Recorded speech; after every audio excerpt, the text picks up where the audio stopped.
വേദിയിലുള്ള നമ്മുടെ പ്രസ്ഥാനത്തിൻ്റെ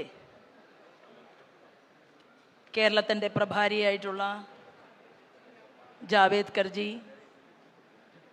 നമുക്ക് കേന്ദ്രമന്ത്രിയായി കേരളത്തിൽ നിന്ന് നമ്മളെല്ലാം തന്നെ നമ്മളോടൊപ്പം എത്രയോ വർഷമായി ഭാരതീയ ജനതാ പാർട്ടിയിൽ പ്രവർത്തിച്ചുകൊണ്ട് ഒരു പഞ്ചായത്ത് പ്രസിഡന്റോ മണ്ഡലം പ്രസിഡന്റോ ഒരു പഞ്ചായത്തിൻ്റെ അധ്യക്ഷനോ ഒരു അസംബ്ലിയിൽ നിന്നൊരു MLA യോ MP യോ ഭാരതീയ ജനതാ പാർട്ടിക്ക് ഉണ്ടാകും എന്ന് പ്രതീക്ഷയില്ലാത്ത സമയം മുതൽ നമ്മുടെ പ്രസ്ഥാനത്തിൻ്റെ കൊടി ഉയർത്തിപ്പിടിച്ചുകൊണ്ട് വന്ദേ മാതരം വിളിച്ച് നമ്മളോടൊപ്പം ചേർന്ന് നിന്ന ഇന്ന് കേന്ദ്രമന്ത്രിയായി ശ്രീമാൻ നരേന്ദ്രമോദിയോടൊപ്പം വിരാജിക്കുന്ന ആദരണീയനായിട്ടുള്ള ശ്രീ ജോർജ് കുര്യൻജി, നമ്മുടെ ഏറ്റവും സീനിയറായിട്ടുള്ള O രാജഗോപാൽജി, നമ്മുടെ പ്രിയപ്പെട്ട പപ്പേട്ടൻ എന്ന് നമ്മളെല്ലാവരും വിളിക്കുന്ന CK പത്മനാഭൻജി, കുമ്മനം രാജശേഖരൻജി, കൃഷ്ണദാസ് ഏട്ടൻ, ഭാരതീയ ജനതാ പാർട്ടിയുടെ എല്ലാ പ്രസംഗങ്ങളിലും ഞാൻ പറയും, ഭാരതീയ ജനതാ പാർട്ടിക്ക് ഞങ്ങളുടെ പ്രസ്ഥാനത്തിൻ്റെ പേര് ഭാരതീയ ജനതാ പാർട്ടി എന്നാണ്, ഭാരതീയ ഹിന്ദു പാർട്ടി എന്നല്ല. ഞങ്ങളുടെ ശ്രീമാൻ അബ്ദുള്ള കുട്ടിയെ നോക്കൂ എന്ന് പഞ്ചായത്ത് തെരഞ്ഞെടുപ്പിൽ എത്രയോ വേദികളിൽ ഞാൻ പ്രസംഗിച്ച ആ ശ്രീ അബ്ദുള്ള കുട്ടിജി ഉന്നതമായിട്ടുള്ള ചുമതലകളിൽ പ്രവർത്തിക്കുകയും അതിനുശേഷം നമ്മുടെ പ്രസ്ഥാനത്തിൻ്റെ കൊടിക്കൂറയ്ക്ക് കീഴിൽ പ്രവർത്തിക്കാൻ സജ്ജമായിക്കൊണ്ട് നമ്മൾക്കിടയിലേക്ക് കടന്നു വന്ന പ്രിയപ്പെട്ട നമ്മുടെ സ്നേഹനിധിയായിട്ടുള്ള ശ്രീലേഖ ചേച്ചി, നമുക്കേവർക്കും പൂഞ്ഞാറിലെ സിംഹം ശ്രീമാൻ PC ജോർജ് അവരകൾ, ഭാരതീയ ജനതാ പാർട്ടിയുടെ മുഴുവൻ വരാനിരിക്കുന്ന വേദിയിലേക്ക് കടന്നു വരാനിരിക്കുന്ന ആദരണീയനായിട്ടുള്ള സംസ്ഥാന അധ്യക്ഷൻ, നമ്മളേവരും നമ്മളോട് ഹൃദയം ചേർത്ത് വെച്ചുകൊണ്ട് ഭാരതീയ ജനതാ പാർട്ടിക്ക് മുന്നേറ്റങ്ങളില്ലാത്ത കാലത്ത് പോലും കേരളത്തിലെ ബലിദാനികളെക്കുറിച്ച് ചിന്തിക്കുകയും സംസാരിക്കുകയും ഇന്ത്യൻ രാഷ്ട്രീയത്തിൽ കേരളത്തിലെ ബലിദാനികൾ സൃഷ്ടിച്ച കേരളത്തെക്കുറിച്ച് ചർച്ച ചെയ്യുകയും ചെയ്ത ഇന്ത്യയുടെ അതിപ്രഗത്ഭനായിട്ടുള്ള ഹോം മിനിസ്റ്റർ അമിത്ഷാജി, അദ്ദേഹത്തോടൊപ്പം കടന്നു വരാനിരിക്കുന്ന പാർട്ടിയുടെ സമാദരണീയനായിട്ടുള്ള നമ്മുടെ ഏവരുടെയും പ്രിയപ്പെട്ട അധ്യക്ഷൻ ശ്രീ രാജീവ് ചന്ദ്രശേഖർജി ഉൾപ്പെടെ വേദിയിലും സദസ്സിലുമുള്ള സ്നേഹനിധികളായിട്ടുള്ള സഹോദരി സഹോദരന്മാരെ, ജനാധിപത്യ വിശ്വാസികളെ, ഈ പ്രസംഗം പുറത്ത് കേൾക്കുന്ന ജനാധിപത്യ വിശ്വാസികളെ, മാധ്യമ സുഹൃത്തുക്കളെ, ഏവർക്കും ഹൃദയപൂർവ്വം നമസ്കാരം. ഇവിടെ എൻ്റെ മുന്നിലിരിക്കുന്നത് പ്രഗത്ഭമതികളായിട്ടുള്ള നേതൃനിരയിൽ പ്രവർത്തിച്ചിട്ടുള്ള ഏറ്റുമാനൂർ രാധാകൃഷ്ണേട്ടനെ പോലെ, ശശിയേട്ടനെ പോലെ, അവിടെ സിനിമാ രംഗത്ത് അദ്വിതീയനായിട്ടുള്ള ദേവൻ ചേട്ടനെ പോലെ, നമ്മുടെ DGP ആയിട്ട് തന്നെ പ്രവർത്തിച്ച് നമ്മുടെ സംഘപരിവാർ പ്രസ്ഥാനത്തിലൂടെ പ്രവർത്തിച്ച് മുന്നോട്ട് വരുന്ന ജേക്കബ് തോമസ് സാറിനെ പോലെ എത്രയോ ആളുകൾ ഈ സദസ്സിൽ ഇരിക്കുകയാണ്.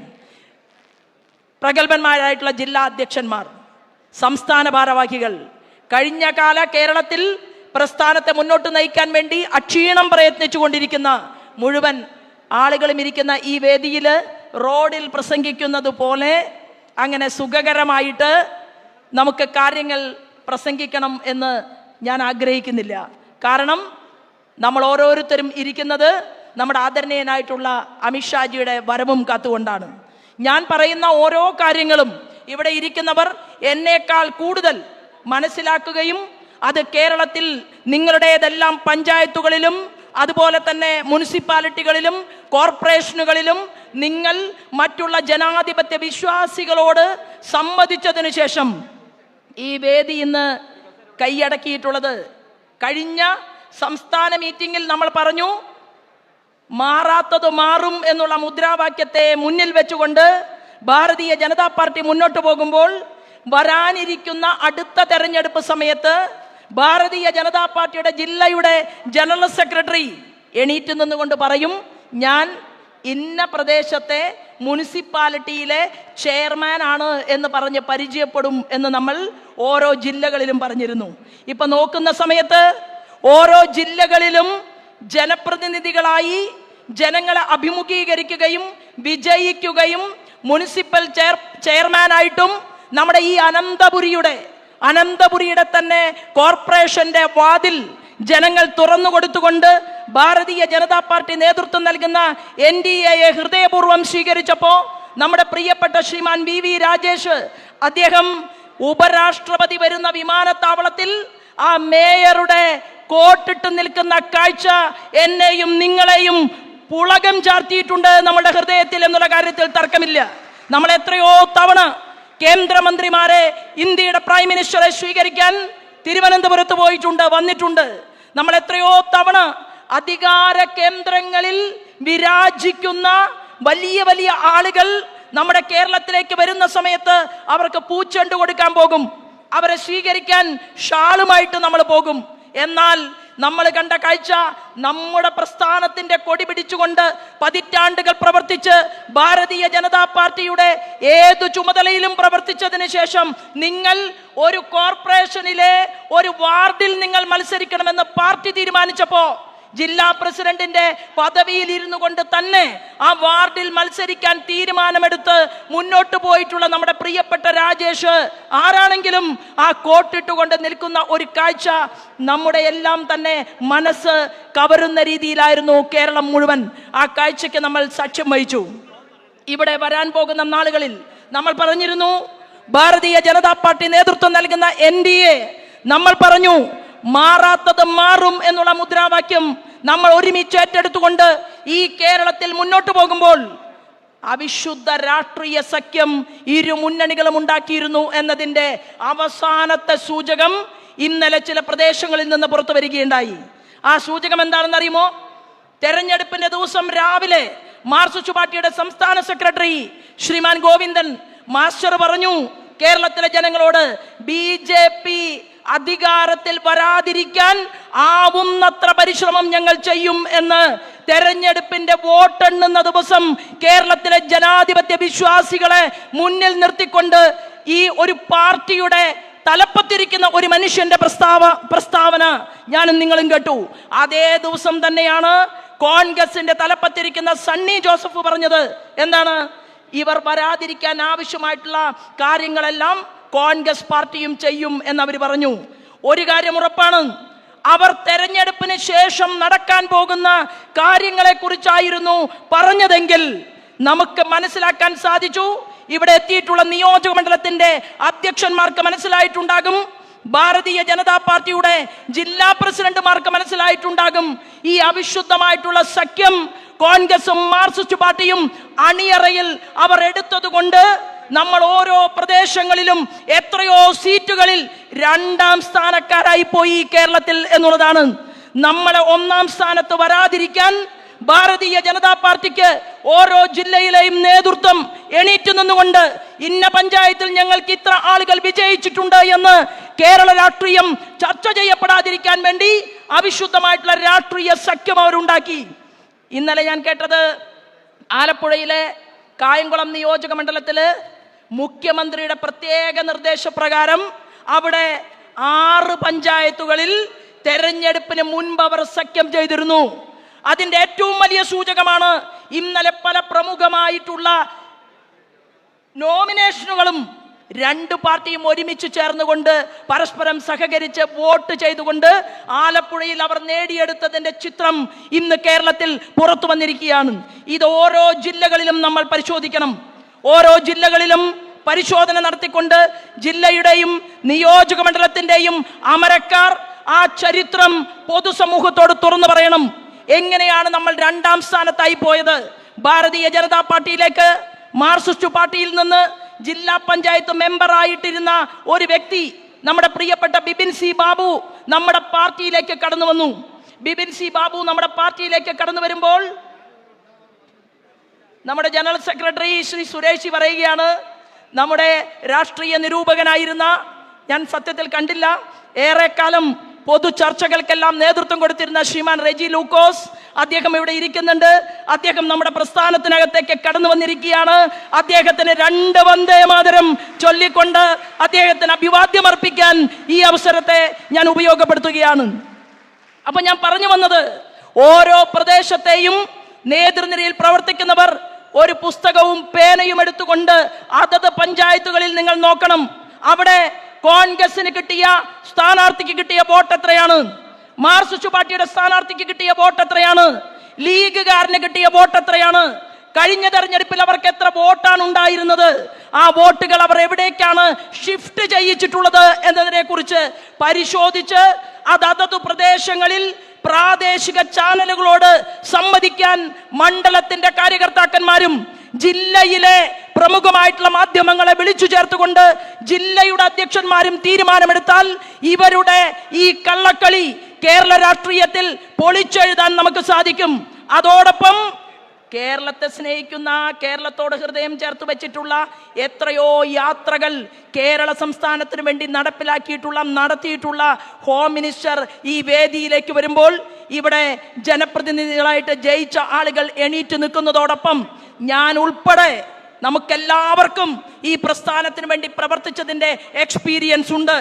ഞാൻ ഉൾപ്പെടെയുള്ള മുഴുവൻ ആളുകളും നമ്മൾ എടുക്കുന്ന തീരുമാനം എന്ന് പറയുന്നത്, നമ്മൾ കേന്ദ്രത്തിൽ പ്രധാനമന്ത്രി ഒരു പദ്ധതിയുടെ ഉദ്ഘാടന കർമ്മം നിർവഹിച്ചാൽ ആ പദ്ധതി 1 കൊല്ലം കഴിഞ്ഞാലും 2 കൊല്ലം കഴിഞ്ഞാലും 4 കൊല്ലം കഴിഞ്ഞാലും ഞാൻ നടപ്പിലാക്കില്ല എന്നുള്ള തീരുമാനത്തോടു കൂടി മുന്നോട്ട് പോകുന്ന ഈ മുഖ്യമന്ത്രിക്കും ഭരണകൂടത്തിൽ നിയമസഭയുടെ അകത്തിരിക്കുന്ന പ്രതിപക്ഷത്തിനും ഞാനും നിങ്ങളും കൊടുക്കേണ്ട മറുപടി എന്നുള്ളത് നമ്മൾ കഠിന പ്രയത്നം ചെയ്തുകൊണ്ട് കേരള സംസ്ഥാനത്ത് മുന്നോട്ട് പോയി MLA-മാരെ സൃഷ്ടിക്കുക എന്നുള്ളതോ അക്കൗണ്ട് തുറക്കുക എന്നുള്ളതോ അല്ല പ്രധാന പരിപാടി. ഡബിൾ എഞ്ചിൻ സർക്കാർ അത് കേരളത്തിന്റെ ഭരണകൂടത്തിൽ ഭാരതീയ ജനതാ പാർട്ടിക്ക് ഏറ്റെടുക്കാൻ സാധിക്കുമെന്നുള്ള ദൗത്യത്തിന്റെ പ്രഖ്യാപനമായിട്ടാണ് നമ്മൾ എല്ലാവരും ഇന്ന് ഇവിടെ ഒരുമിച്ച് കൂടിയിട്ടുള്ളത്. ഇത് നിങ്ങൾക്ക് ഏറ്റെടുക്കാൻ സാധിക്കും. അനന്തപുരിയുടെ വാതിൽ തുറക്കാമെങ്കിൽ 101 പേരിൽ ഇത്രയധികം ആളുകളെ വിജയിപ്പിച്ചുകൊണ്ട് അനന്തപുരിയുടെ വിജയം എന്ന് പറയുന്നത് നമ്മൾ ക്രമേണ തുടങ്ങി. 2004 നമ്മുടെ പ്രിയപ്പെട്ട O രാജഗോപാൽജി മത്സരിക്കുമ്പോൾ നമ്മുടെ തിരുവനന്തപുരത്ത് നമുക്ക് 2ാം സ്ഥാനത്ത് വരാൻ സാധിച്ചിട്ടും ഈ തിരുവനന്തപുരത്ത് ഭാരതീയ ജനതാ പാർട്ടിയുടെ ജനങ്ങളെ അഭിമുഖീകരിച്ചുകൊണ്ട് നിയമസഭയിൽ തെരഞ്ഞെടുപ്പിനെ നേരിട്ടവർ അസംബ്ലിയിലേക്ക് കടക്കാതിരുന്നത് ഭാരതീയ ജനതാ പാർട്ടിയുടെ MLA-മാർ ഉണ്ടാകണമെന്ന് കേരളത്തിലെ ജനങ്ങൾ ആഗ്രഹിക്കാത്തത് കൊണ്ടല്ല, നമ്മൾ പണിയെടുക്കാത്തത് കൊണ്ടല്ല, നമ്മുടെ നേതാക്കന്മാർക്ക് കഴിവ് കുറവുകൾ ഉള്ളത് കൊണ്ടല്ല, മറിച്ച് ഇടതുപക്ഷവും വലതുപക്ഷവും ഒരുമിച്ച് ചേർന്ന് കൈകോർത്ത് പിടിച്ചുകൊണ്ട് ഓരോരുത്തരെ തെരഞ്ഞു പിടിച്ച് പരാജയപ്പെടുത്തിയത് കൊണ്ടാണ്. എനിക്ക് പറയാൻ സാധിക്കും, ഞാൻ കഴിഞ്ഞ അസംബ്ലി തെരഞ്ഞെടുപ്പിൽ മത്സരിച്ചത് കഴക്കൂട്ടത്താണ്. അവിടെ ശബരിമലയിൽ ആചാരത്തെ തകർക്കാൻ അയ്യപ്പനെ വെല്ലുവിളിച്ച ശ്രീമാൻ കടകംപള്ളി സുരേന്ദ്രനെതിരെ ഭാരതീയ ജനതാ പാർട്ടിയുടെ സ്ഥാനാർത്ഥിയായിട്ട് ഞാൻ മത്സരിക്കുമ്പോൾ ഞാൻ അവിടെ ചെല്ലുന്നതിന് മുൻപ് കരുതിയത് കോൺഗ്രസിലെ ഏറ്റവും വലിയ ഒരു നേതാവിനെ ആ കടകംപള്ളിക്കെതിരെ മത്സരിപ്പിക്കാൻ വേണ്ടി കോൺഗ്രസിന്റെ നേതൃത്വം തയ്യാറാകുമെന്നായിരുന്നു. എന്നാൽ നമുക്ക് കാണാൻ സാധിച്ച ഒരു കാഴ്ച എന്ന് പറയുന്നത്, കോൺഗ്രസ്സുകാർ പോലും അറിയാത്ത ഒരു ലാലേട്ടനെ അവിടെ സ്ഥാനാർത്ഥിയാക്കി കോൺഗ്രസ്. എന്തുകൊണ്ടാണ്? കടകംപള്ളിയെ വിജയിപ്പിക്കാൻ വേണ്ടി. കഴക്കൂട്ടത്തെ കടകംപള്ളിയെ വിജയിപ്പിക്കാൻ എടുത്ത അതേ തീരുമാനമായിരുന്നു മഞ്ചേശ്വരത്ത് ശ്രീമാൻ സുരേന്ദ്രനെതിരെ പ്രയോഗിച്ചത്. ശ്രീമാൻ സുരേന്ദ്രൻ കേരള നിയമസഭയ്ക്കകത്ത് കടക്കരുത് എന്ന് തീരുമാനമെടുത്തുകൊണ്ട് ആരാണോ ജയിക്കേണ്ടയാളെന്ന് കോൺഗ്രസും മാർക്സിസ്റ്റ് പാർട്ടിയുടെയും നേതാക്കന്മാർ അണിയറയിൽ തീരുമാനമെടുക്കും. അവർ നമ്മളെ തോൽപ്പിക്കും. 1/2 ഡസൻ ആളുകളെയാണ്, ഞാൻ ഉൾപ്പെടെ 1/2 ഡസൻ ആളുകളെ കഴിഞ്ഞ തെരഞ്ഞെടുപ്പിൽ 2ാം സ്ഥാനത്ത് നിർത്തി. പ്രിയപ്പെട്ടവരെ, 5 വർഷം പിന്നോട്ട് വീണ്ടും നമ്മൾ ചിന്തിക്കുക. 5 വർഷം പിറകിലായിട്ട് നമ്മൾ പോയാൽ അതിൻ്റെ 5 വർഷം മുമ്പ് പാലക്കാട് ഞാൻ മത്സരിക്കാൻ പോയി. ഞാൻ അവിടെ ചെന്നപ്പോൾ കണ്ട കാഴ്ച, പ്രഗത്ഭനാണ് എന്ന് കേരളത്തിന് ബോധ്യമുള്ള, മാർക്സിസ്റ്റ് പാർട്ടിക്കും കുറച്ചു ബോധ്യമുള്ള പാലക്കാട്ടുകാരനായ NN കൃഷ്ണദാസ് എന്ന് പറയുന്ന 10 വർഷത്തിലധികം ഇന്ത്യൻ പാർലമെന്റിൽ ഇരുന്ന് കരുത്തു തെളിയിച്ച ആ NN കൃഷ്ണദാസിനെ ഷാഫി പറമ്പലിനെതിരെ മത്സരിപ്പിക്കുന്നു. കോൺഗ്രസും മാർക്സിസ്റ്റ് പാർട്ടിയും മത്സര രംഗത്ത് മുന്നോട്ട് പോകുന്നു. അവിടെ നിങ്ങളുടെ സഹോദരിയായിട്ടുള്ള ഞാനും മത്സര രംഗത്ത് നിൽക്കുന്നു. എലക്ഷന്റെ വോട്ട് പെട്ടിയിലാകുന്നതിന് 10 ദിവസം മുൻപ് ശ്രീമാൻ NN കൃഷ്ണദാസിനെ കാണാതാവുന്നു. എവിടെയുമില്ല, പ്രസംഗമില്ല, അദ്ദേഹത്തിൻ്റെ യാത്രകളില്ല, അദ്ദേഹം ആരുടെയും വീടുകളിൽ കയറുന്നില്ല. NN കൃഷ്ണദാസിനെ കണ്ടുപിടിക്കണമെന്ന് ആവശ്യപ്പെട്ടുകൊണ്ട് അവിടുത്തെ പോലീസ് അധികാരിക്ക് സ്ഥാനാർത്ഥി എന്നുള്ള രീതിയിൽ നമ്മളൊരു പരാതി നൽകി. അത് തമാശയായിരുന്നു എങ്കിൽ പോലും അത് ജനങ്ങളെ ബോധവൽക്കരിക്കാൻ വേണ്ടിയായിരുന്നു. ആ NN കൃഷ്ണദാസിന്റെ പാർട്ടി ഉണ്ടല്ലോ, മാർക്സിസ്റ്റ് പാർട്ടി, ആ മാർക്സിസ്റ്റ് പാർട്ടി ഷാഫി പറമ്പിലിനെ ജയിപ്പിക്കാൻ വേണ്ടി വോട്ടുകൾ മറിച്ചു കൊടുത്തുകൊണ്ട് അന്നും തോൽപ്പിച്ചു. എന്നെ മാത്രമല്ല, അപ്പുറത്ത് മലമ്പുഴയിൽ നിന്ന് കൃഷ്ണകുമാർ തോറ്റു. കാരണം കൃഷ്ണകുമാർ മത്സരിച്ചത് മലമ്പുഴയിലെ VS അച്യുതാനന്ദന്റെ മണ്ഡലത്തിലായിരുന്നു. അവിടെ മാർക്സിസ്റ്റ് പാർട്ടി വിജയിക്കട്ടെ എന്ന് കരുതിക്കൊണ്ട് ഒരു ദുർബലനായിട്ടുള്ള, അതായത് രാഷ്ട്രീയത്തിൽ അങ്ങനെ പയറ്റി തെളിഞ്ഞ് കടന്നു വരാത്ത, എന്നാൽ ചെറിയ രീതിയിൽ മാത്രം ആളുകൾക്ക് അറിവുള്ള ജോയ് എന്ന് പറയുന്ന ഒരു നേതാവിനെ കോൺഗ്രസ് അവിടെ മത്സരിപ്പിക്കുന്നു. കൃഷ്ണകുമാറും തോറ്റു, അപ്പുറത്ത് ശ്രീമാൻ സുരേന്ദ്രനും തോറ്റു. ഞാൻ പറഞ്ഞു വന്നത്, കഴിഞ്ഞ 10 വർഷം ഭാരതീയ ജനതാ പാർട്ടിയുടെ വിവിധ നേതൃനിരയിൽ പ്രവർത്തിക്കുന്നവരുടെ ജീവിതത്തെയല്ല അവർ നഷ്ടപ്പെടുത്തിയത്.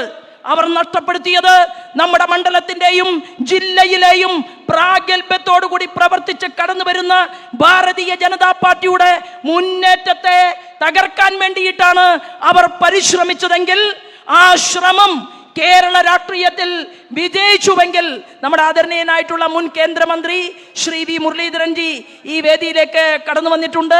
ഞാൻ പറഞ്ഞു വന്നത്, നമ്മളെ തോൽപ്പിക്കുക എന്നുള്ളതല്ല, ഏതെങ്കിലും വ്യക്തികളെ തോൽപ്പിക്കുക എന്നുള്ളതല്ല. ഭാരതീയ ജനതാ പാർട്ടി എന്ന് പറയുന്ന പ്രസ്ഥാനം കേരള രാഷ്ട്രീയത്തിൽ മുന്നോട്ട് വയ്ക്കുന്ന വിഷയങ്ങളെ ഞങ്ങൾ കേരള നിയമസഭയിൽ ചർച്ച ചെയ്യിക്കില്ല എന്ന തീരുമാനമെടുത്തുകൊണ്ടാണ് കേരളത്തിൽ കോൺഗ്രസും മാർക്സിസ്റ്റ് പാർട്ടിയും മുന്നോട്ട് പോയതെങ്കിൽ 10 വർഷം നമ്മുടെ പ്രസ്ഥാനത്തിന്റെ അവർ നശിപ്പിച്ചു. 10 വർഷം അവർ നമ്മുടെ പ്രസ്ഥാനത്തിന്റെ നമ്മുടെ വർഷം നശിപ്പിച്ചപ്പോ എന്തുണ്ടായി? അയ്യപ്പന്റെ കട്ടിളപ്പാളി പൊളിച്ചു നീക്കി കൊണ്ടുപോയപ്പോ എണീറ്റ് നിന്ന് ചോദ്യം ചോദിക്കാൻ കേരള നിയമസഭയില് നട്ടലുള്ള ഒരാള് പോലും ഇല്ലാത്ത അവസ്ഥയുണ്ടായി. ചെന്നിത്തല പറഞ്ഞു, SITയുടെ ഉദ്യോഗസ്ഥന്മാരുടെ മുന്നിൽ രമേശ് ചെന്നിത്തല പോയി മൊഴി കൊടുത്തു. ആരാണ് SIT എന്ന് പറയുന്നത്? പിണറായി വിജയന്റെ പോലീസല്ലേ?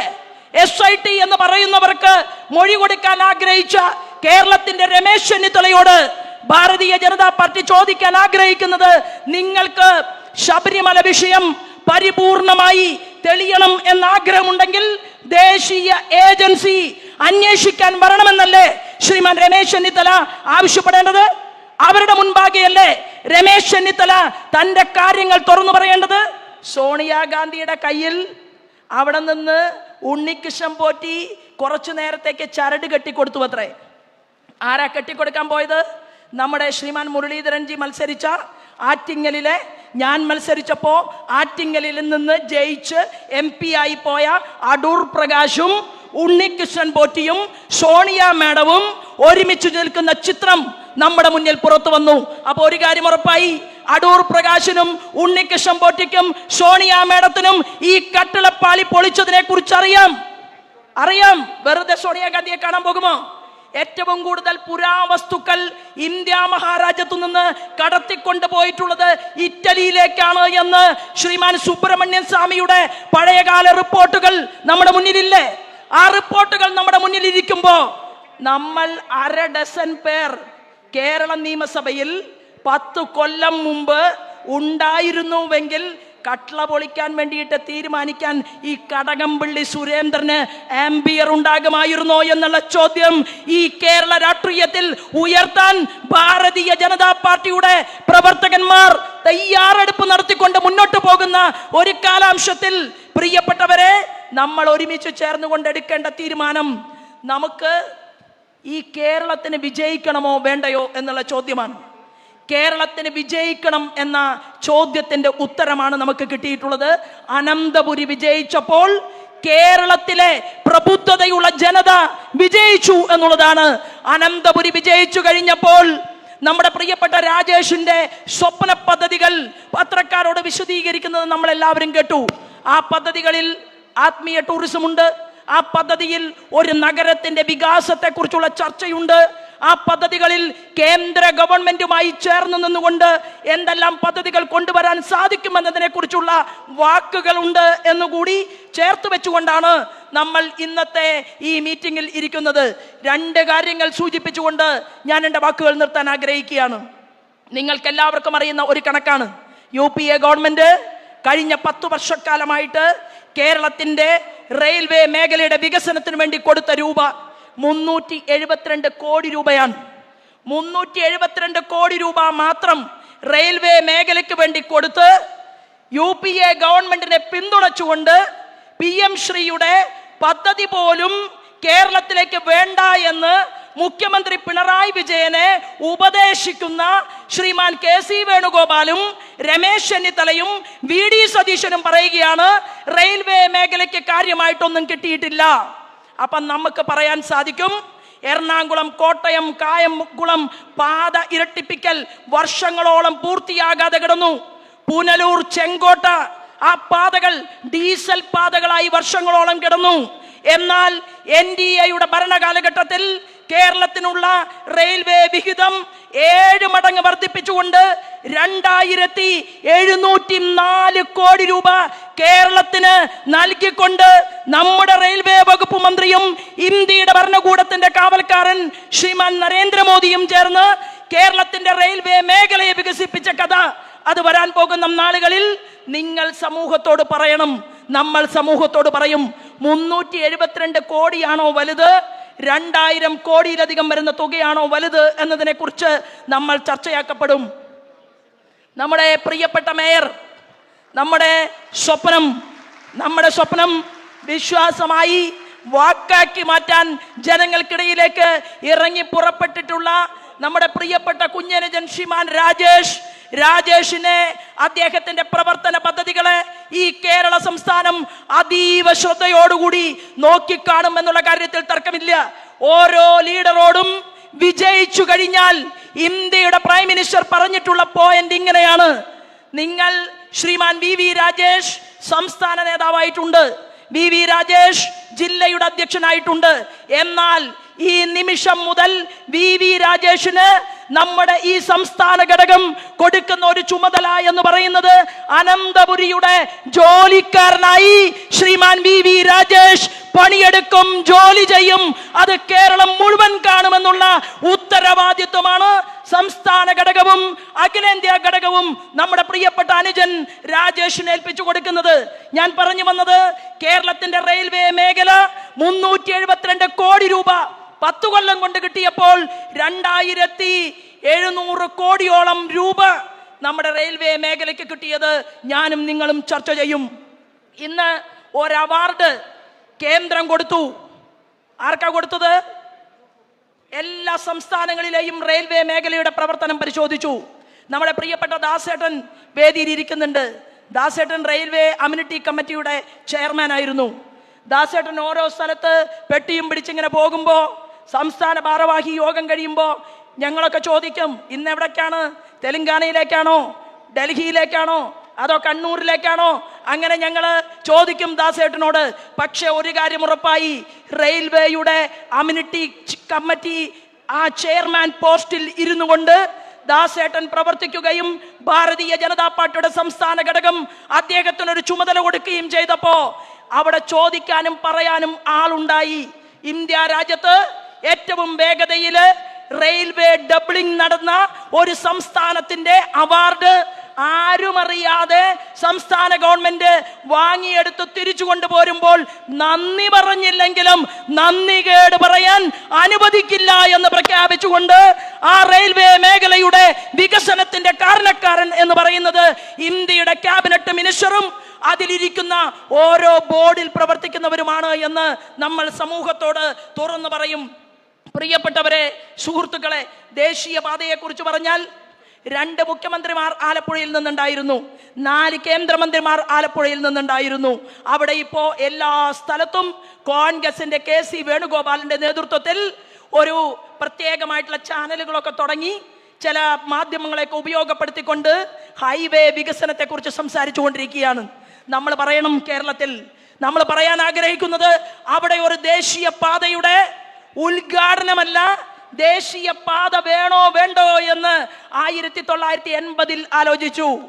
ദേശീയ പാതയ്ക്ക് വേണ്ടിയിട്ട് സാങ്ഷൻ കൊടുക്കാൻ 5 കൊല്ലം കാത്തിരിക്കേണ്ടി വന്നു.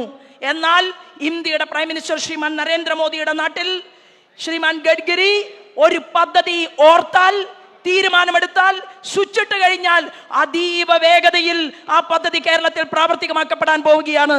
നമ്മുടെ പ്രിയപ്പെട്ട കുര്യൻജി വേദിയിൽ ഇരിക്കുന്നുണ്ട്.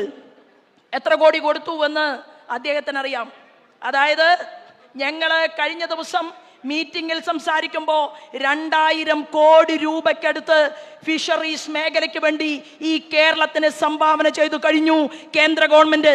2000 കോടി രൂപയോളം ഒരു സാധാരണക്കാരൻ ഭാരതീയ ജനതാ പാർട്ടിയുടെ ചുമതലയിലൂടെ കടന്നു വന്ന് കേന്ദ്രമന്ത്രിയായി സാധാരണക്കാരിൽ സാധാരണക്കാരനെ പോലെ ജനാധിപത്യ വിശ്വാസികളോട് ഇടപെട്ടുകൊണ്ട് എവിടെ നിന്നും പരാതികൾ സ്വീകരിച്ചുകൊണ്ട് ഇവിടേക്ക് പദ്ധതികൾ കൊടുക്കുമ്പോൾ ഇവിടത്തെ മന്ത്രി ചിഞ്ചുറാണിയുടെ ഫ്ലക്സ് ബോർഡ് അല്ലാതെ ശ്രീമാൻ ജോർജ് കുര്യന്റെ ഫ്ലക്സ് ബോർഡോ നന്ദി വാക്കോ കേരളത്തിന്റെ പിണറായി വിജയന്റെ ഭാഗത്ത് നിന്ന് ഉണ്ടായിട്ടില്ല എന്നുള്ള ബോധ്യം അത് മനസ്സിലാക്കിക്കൊണ്ട് കാസർഗോഡ് മുതൽ തിരുവനന്തപുരം വരെയുള്ള ജില്ലാ അധ്യക്ഷന്മാരുടെ ശ്രദ്ധയിലേക്ക് ഞാൻ പറയാൻ ആഗ്രഹിക്കുകയാണ്.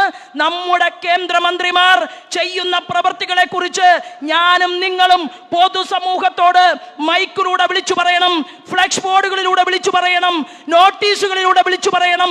ഈ കാര്യകർതൃത്വം ഏറ്റെടുത്തുകൊണ്ട് നമ്മൾ മുന്നോട്ട് പോകണം എന്നുകൂടി സൂചിപ്പിക്കാൻ ഞാൻ ആഗ്രഹിക്കുകയാണ്. ഒരു മന്ത്രി കൂടിയുണ്ട്, ശ്രീമാൻ സുരേഷ് ഗോപി. എല്ലാവരും പറയുന്നത് അദ്ദേഹത്തിന് പെരുമാറാൻ അറിയില്ല. അദ്ദേഹത്തിന് പെരുമാറാൻ അറിയില്ല എന്ന് പറഞ്ഞാൽ അദ്ദേഹം BJP കാരനായിരുന്നോ? അദ്ദേഹം പഞ്ചായത്ത് പ്രസിഡന്റ് ആയിട്ടുണ്ടോ? അദ്ദേഹം നിയോജകമണ്ഡലത്തിന്റെ അധ്യക്ഷനായിട്ടുണ്ടോ? അദ്ദേഹം ജില്ലയുടെ പ്രസിഡന്റ് ആയിട്ടുണ്ടോ? അദ്ദേഹം സിനിമാ മേഖലയിൽ നിന്ന് അപ്രപാളികളിൽ തങ്കസൂര്യനെ പോലെ തിളങ്ങി നിൽക്കുന്ന ഒരു സമയത്ത് ഇന്ത്യയുടെ പ്രധാനമന്ത്രിയോടും ആഭ്യന്തര വകുപ്പ് മന്ത്രിയോടും ഉണ്ടായിട്ടുള്ള കൗതുകത്തിന്റെയും സ്നേഹത്തിന്റെയും അടിസ്ഥാനത്തിൽ ഞാൻ ഈ നാടിന്റെ വികസനത്തിന്റെ കാരണക്കാരനായ ശ്രീമാൻ നരേന്ദ്രമോദിയോടൊപ്പം ചേർന്ന് നിന്ന് പ്രവർത്തിക്കാൻ ആഗ്രഹിക്കുന്നു എന്ന് തീരുമാനമെടുത്തുകൊണ്ട് കടന്നു വന്ന ശ്രീമാൻ സുരേഷ് ഗോപിക്ക് ഒരുപക്ഷെ ശോഭാ സുരേന്ദ്രനെ പോലെയോ ശ്രീമാൻ സുരേന്ദ്രനെ പോലെയോ മാധ്യമ സുഹൃത്തുക്കളോടോ ജനങ്ങളോടോ ഇടപഴകാൻ കഴിഞ്ഞു എന്ന് വരില്ല. അദ്ദേഹത്തിന്റെ ജോലി സിനിമാ മേഖലയിലെ അഭിനയമായിരുന്നു. എന്നാൽ ഞങ്ങൾ കണക്ക് പറയിക്കും, തൃശൂർ ജില്ലയിലേക്ക് എന്തെല്ലാം പദ്ധതികൾ ശ്രീമാൻ സുരേഷ് ഗോപി കൊടുത്തു. നിങ്ങൾ എന്ത് നടപ്പിലാക്കി? എന്താ നടപ്പിലാക്കാത്തത്? തൃശൂർ പേരൂരിന്റെ ജില്ലാ കലക്ടറുടെ മുൻപാകെ എത്രയോ തവണ ഭാരതീയ ജനതാ പാർട്ടിയുടെ നേതൃത്വം ചെന്നു. ഈ സുരേഷ് ഗോപി പ്രഖ്യാപിച്ച പദ്ധതികൾ അത്രയും പാതി വഴിയിൽ നിൽക്കുകയും അതിനോട് സഹകരിക്കാൻ തയ്യാറല്ല എന്ന് തീരുമാനിച്ചുകൊണ്ട് MLA-മാർ പ്രവർത്തിക്കുകയും ചെയ്യുന്ന ഈ കേരളത്തിന്റെ മണ്ണിൽ ഭാരതീയ ജനതാ പാർട്ടിയുടെ വകുപ്പ് കൈകാര്യം ചെയ്യുന്ന മന്ത്രി ടൂറിസം വകുപ്പാണ് കൈകാര്യം ചെയ്യുന്നത്. ആരാ ടൂറിസം വകുപ്പിന്റെ മന്ത്രി കേരളത്തിൽ? നമ്മുടെ മുഖ്യമന്ത്രി പിണറായിയിലെ പാറപ്പുറത്തെ പൊന്നു തമ്പുരാന്റെ മരുമകനാണ് റിയാസ്. റിയാസ് പദ്ധതി ഇങ്ങോട്ട് കിട്ടിയാൽ അതിവിടെ ഇംപ്ലിമെന്റ് ചെയ്യണ്ടേ? ഇംപ്ലിമെന്റ് ചെയ്യണമെങ്കിൽ ആ തലക്കനം ഉപേക്ഷിച്ച് ഇതെന്റെ അമ്മായിയപ്പന്റെ സ്വത്താണ് ഈ കേരളം എന്ന് കരുതി ഇരിക്കുന്ന ടൂറിസം മന്ത്രി റിയാസിന്റെ പിടിപ്പുകേട് കൊണ്ടാണ് കേന്ദ്രത്തിന്റെ ടൂറിസം പ്രൊജക്ടുകൾ ഈ കേരളത്തിലേക്ക് നടപ്പിലാകാതെ പോകുന്നത് എന്ന് ഞാനും നിങ്ങളും കേരളത്തിന്റെ തെരുവീതിയിൽ ചർച്ചയാക്കുമെന്നുള്ള കാര്യത്തിൽ ഒരു തർക്കവുമില്ല. അപ്പോൾ കേന്ദ്രം കേരളത്തിലേക്ക് കൊടുക്കുന്ന പദ്ധതികൾ ഇങ്ങോട്ടേക്ക് എത്രയും പെട്ടെന്ന് വരണമെന്ന് ശ്രീമാൻ പ്രകാശ് ജാവേദ്കർജിയോട് 1-2 മീറ്റിങ്ങുകൾ പറഞ്ഞപ്പോൾ അദ്ദേഹം പറഞ്ഞു, നോ ഷോർട്ട് കട്ട്, ഒരെളുപ്പ വഴിയുമില്ല, ഒരെളുപ്പ വഴിയുമില്ല എന്ന് അദ്ദേഹം പറഞ്ഞു. ഞങ്ങളോട് ഒരെളുപ്പ വഴിയുമില്ല, നിങ്ങൾ MLA-മാരായിക്കോളൂ. ഞാൻ ഇവിടെ പറയാൻ ആഗ്രഹിക്കുന്നത്, കാസർഗോഡ് മുതൽ തിരുവനന്തപുരം വരെയുള്ള നമ്മുടെ പ്രഗത്ഭമതികളായിട്ടുള്ള നേതൃത്വം ഇവിടെ ഇരിക്കുന്നുണ്ട്. നമ്മൾ ഇന്ന് ഒരു ദൃഢപ്രതിജ്ഞ എടുക്കും. എന്താണ്? ഡൽഹിയിൽ ഒരു പദ്ധതി സ്വിച്ച് ഓൺ കർമ്മം നിർവഹിച്ചാൽ കേരളത്തിന്റെ നിയമസഭയ്ക്കകത്ത് നമ്മൾ 30-ലധികം വരുന്ന സീറ്റുകളിൽ 30,000-ലധികം വോട്ടുകൾ പിടിച്ചുകൊണ്ടാണ് ഈ കേരളത്തിന്റെ മണ്ണിൽ ഇരിക്കുന്നതെങ്കിൽ വരാൻ പോകുന്ന നാളുകളിൽ നിയമസഭയെ ഇളക്കി മറിച്ചുകൊണ്ട് മാറ്റങ്ങൾക്ക് കാരണക്കാരായി മാറാൻ എന്റെ സഹപ്രവർത്തകന്മാർ, സഹോദരന്മാർ പ്രതിജ്ഞ ചെയ്തുകൊണ്ട് മുന്നേറിയാൽ 2 മുന്നണികളും കിടുകിട കേരളത്തിൽ വിറയ്ക്കും, നമ്മൾ വിറപ്പിക്കുമെന്നുള്ള ആ പ്രതിജ്ഞയോടുകൂടി ഇവിടെ നിന്ന് നമ്മൾ പിരിഞ്ഞു പോകണം എന്ന് മാത്രം സൂചിപ്പിച്ചുകൊണ്ട് ഇവിടെ വിജയത്തിന്റെ കാഹളം സൃഷ്ടിച്ച മുഴുവൻ ആളുകൾക്കും അഭിവാദ്യം അർപ്പിച്ചുകൊണ്ട് ഞാൻ എൻ്റെ വാക്കുകൾ നിർത്തുന്നു. വന്ദേ മാതരം.